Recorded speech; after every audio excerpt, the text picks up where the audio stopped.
सिंचाई की व्यवस्था होगी, जल की व्यवस्था होगी। 3 लाख वर्ग स्क्वायर फीट में टेंट लगाया जाएगा, जिसमें आने वाले श्रद्धालुओं को अन्नपूर्णा भंडारा का प्रसाद और 251 मंडप लगाए जाएंगे, जहां जय श्री राम, जय बागेश्वर राम। दोस्तों, आप लोगों के लिए महाराज जी ने बहुत बड़ी जो है खबर दी है, बहुत बड़ी गुड न्यूज़ दी है आप लोगों के लिए। आप लोग ये पूरे वीडियो जरूर देखना, जिसमें महाराज जी ने बताया है कि जो श्रद्धालु यहाँ पर कन्या विवाह में आएंगे उनके रहने का, खाने का, सोने की व्यवस्था कहाँ कहाँ पर की गई है और कैसे कैसे उनको रहना है, पूरी जानकारी महाराज जी ने इस वीडियो में दी है। तो वीडियो पूरा जरूर देखना। वीडियो को लाइक एंड चैनल को सब्सक्राइब जरूर करना। कमेंट में जय श्री राम, जय बागेश्वर धाम जरूर लिखना और वीडियो पूरा जरूर वॉच करना, क्योंकि आपके हर एक जानकारी इसमें है जो महाराज जी ने दी है, जो आपकी ज़रूरत की जानकारी है। तो वीडियो को करते हैं स्टार्ट। वीडियो को लाइक जरूर करना।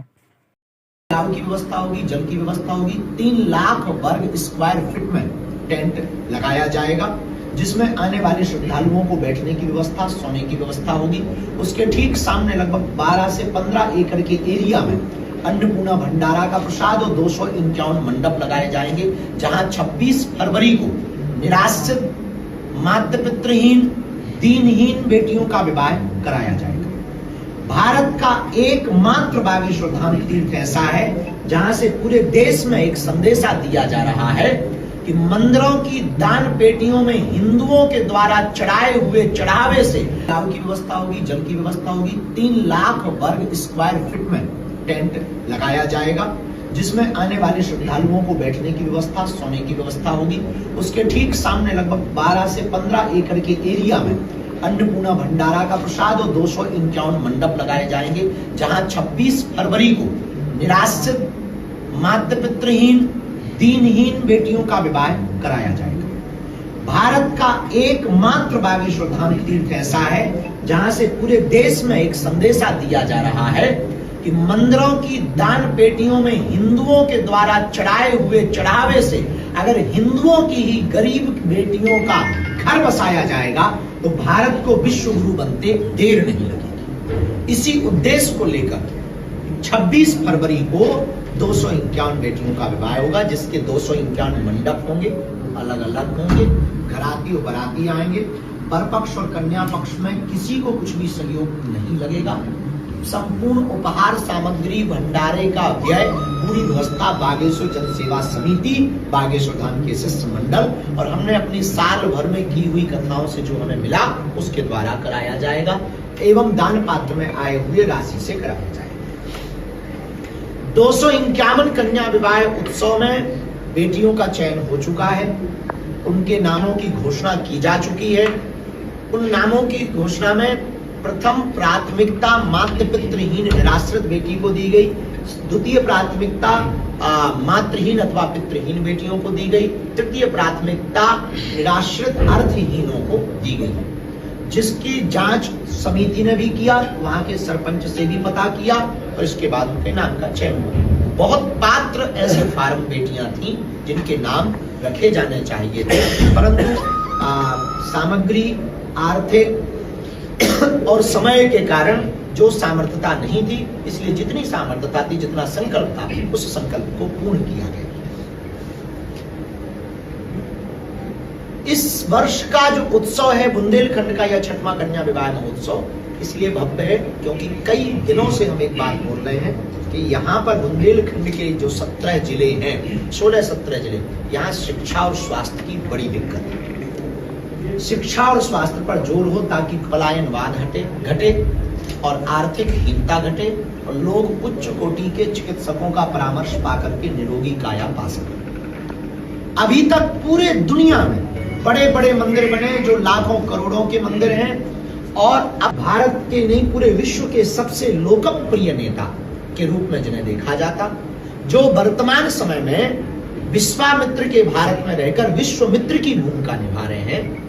आज हमारे ऐसे यशस्वी माननीय प्रधानमंत्री श्रीमान नरेंद्र भाई मोदी जी, उन्होंने वो सहज है, सरल है, हमने साधारण सा आमंत्रण दिया और उन्होंने उस आमंत्रण को स्वीकार किया, प्रशासनिक रूप से लेटर भिजवाया और हमको जो सूचना मिली पूरे बुंदेलखंड के 17-18 जिलों को हम पहुंचाना चाह रहे हैं। बागेश्वर धाम पूरा बुंदेलखंड तैयारियों में जुट गया है, बागेश्वर परिवार जुट गया है।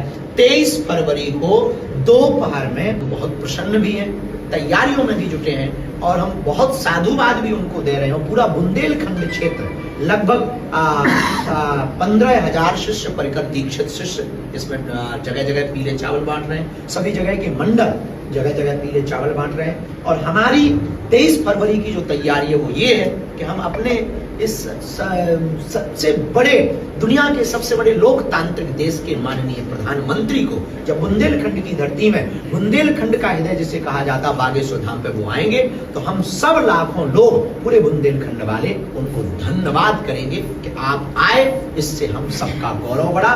बुंदेलखंड वालों के प्रति आपका जो प्रेम है वो अद्भुत है। इसके लिए देश के यशस्वी माननीय लोकप्रिय प्रधानमंत्री को हम सब धन्यवाद देंगे। इसकी तैयारियों में हम सब जुटे हैं और वो 23 फरवरी को बालाजी का दर्शन करने के बाद इसके बाद में कार्यक्रम आगे बढ़ेगा। पूज्या दीदी माँ रितंबरा जी कथा करेंगी। 3 दिन तक यह कथा चलेगी। रोज प्रतिदिन एक न एक कार्यक्रम होगा। 24 तारीख को खेसारी लाल यादव जी यहाँ पहुंचेंगे। साथ ही साथ CWE आपने अभी मोबाइलों में WWE के बारे में बहुत सुना होगा और देखा भी होगा और उसके लिए भारत की तरफ से प्रेजेंट करने वाले अपने वरिष्ठ बल पौरुष के बल पर जिन्होंने अमेरिका की WWE के उस आयोजन में उन्होंने बड़े बड़े रेसलर को हराया है। ऐसे खली जिन्हें कहा जाता है जिनकी हाइट लंबी है, कद लंबा है, काठी लंबी है, तो उनको वो हमारे बहुत प्रिय हैं और उनसे बड़ा हमारा अपनत्व है। हमने कहा कि आपको कन्या विवाह में आना है तो उन्होंने कहा गुरुजी हम ऐसे नहीं आएंगे, इस बार फाइट रखेंगे। बुंदेलखंड के लोगों को अमेरिका वाली फाइट यहीं पर दिखाएंगे। तो 24 तारीख को उनकी फाइट रखी है। उसमें बहुत रेसलर आ रहे हैं, केवल पुरुष ही नहीं, खेल जगत को प्रोत्साहित करने के लिए और आत्मविश्वास को बढ़ाने के लिए, युवाओं को नशे से दूर रखने के लिए 24 तारीख को एक 2 घंटे का लगभग का कार्यक्रम है। प्रतिदिन सांस्कृतिक कार्यक्रम है। सांस्कृतिक कार्यक्रम में देश के बहुत लोगों को आमंत्रण दिया गया है। 26 फरवरी को जो 251 निराश्रित बेटियां हैं जिनके माता पिता परिवारजन नहीं है, उन बेटियों के सम्मान को स्मरण में रखते हुए देश के सभी संतों को निमंत्रण पहुंचाया है। कुछ संतों की आने की सूचना प्राप्त हुई है। मलूकपीठ वाले महाराज जी, परम पूज्य श्री गोरीलालगंज वाले महाराज जी के आने का सूचना मिली है। पूज्य श्री चिन्मयानंद बाबू, अन्य जितने भी हम नाम संभावित संतों की जो है भी सूची है उसको बाद में धीरे धीरे करके बागेश्वर धाम यूट्यूब चैनल या फेसबुक चैनल से अपलोड करके आप तक पहुंचाएंगे। उन बेटियों का भाग्य इस प्रकार जागा कि बुंदेलखंड क्षेत्र के आप लोग हैं, लोकल के पत्रकार हैं, तो आप लोग खबर कई बार बहुत चलाते हैं और वो सत्य दिखाते हैं। चूंकि जो आपका धर्म है तो वो ये दिखाते हैं कि दलित दूल्हे को घोड़े पे नहीं बैठे। तो ये कई बार खबरें आती हैं। हम बुंदेलखंड में रहते हैं, हमारे मन मस्तिष्क में ये बात बहुत तेज चोट करी। इस देश में ना कोई दलित है, ना इस देश में कोई पिछड़ा है, ना कोई बिछड़ा है। इस देश में सबको अपने विवाह में, अपनी उत्सव मनाने में घोड़े पे बैठने का अधिकार है, क्योंकि ये देश संविधान से चलता है और संविधान हमारे पूर्वजों ने स्वीकार किया। लेकिन फिर भी अभी भी लोगों में वो भय है। उस भय से हमें लड़ने के लिए क्या किया जाना चाहिए? तो हमने प्रण लिया कि जो 251 निराश्रित बेटियों का विवाह जिन दूल्हों से हो रहा, उसमें से 108 आदिवासी समाज की बेटियां हैं, 140 सब समाज की बेटियां हैं। आदिवासी समाज की बेटियों का जो 108 चुनाव हमने इसलिए किया क्योंकि ये वो परिवार है जिनको हमारे समाज में उतना सम्मान प्राप्त नहीं होता, जिससे ये जल्दी ही धर्मांतरण कर लेते हैं। जो लास्ट 2 दिन पहले खबरें हमको मिली है, आप लोगों की विश्वसनीय पत्रकारिता ने दिखाई, तो वो धर्मांतरण कर लेते हैं। उस धर्मांतरण को रोकने के लिए सर्वोत्तम उपाय ये है कि उनकी बेटियां उनको बोझ ना बने। इसलिए उन दूल्हों को सम्मान दिलाने के लिए हम घोड़ों पर बैठा करके उनका सम्मान बढ़ाएंगे और पूरे देश में और बुंदेलखंड में मैसेज देंगे कि ना कोई बड़ा है ना कोई छोटा है। और इतना ही नहीं, इस आयोजन पे मुहर तब लग गई जब महामहिम राष्ट्रपति महोदया को आमंत्रण भेजा और उन्होंने उन सभी समाज की बेटियां जो निराश्रित हैं, दीनहीन हैं, 6वां महोत्सव है, कन्या विवाह उत्सव है, 5 साल से बागेश्वर धाम परिवार कर रहा है और एक अनूठी पहल की है, दान पेटियों को गरीबों की बेटियों के लिए खोला, तो उनका मन गदगद हुआ। और देश की प्रथम नागरिका जो एक छोटे से समाज से आती हैं, छोटे से कस्बे से आती हैं, उन्होंने अपना विशाल हृदय दिखाया। तो विशाल हृदय दिखा करके तत्क्षण हमको अनुमति दी कि हम इन बेटियों को आशीर्वाद देने के लिए 26 फरवरी को आएंगे।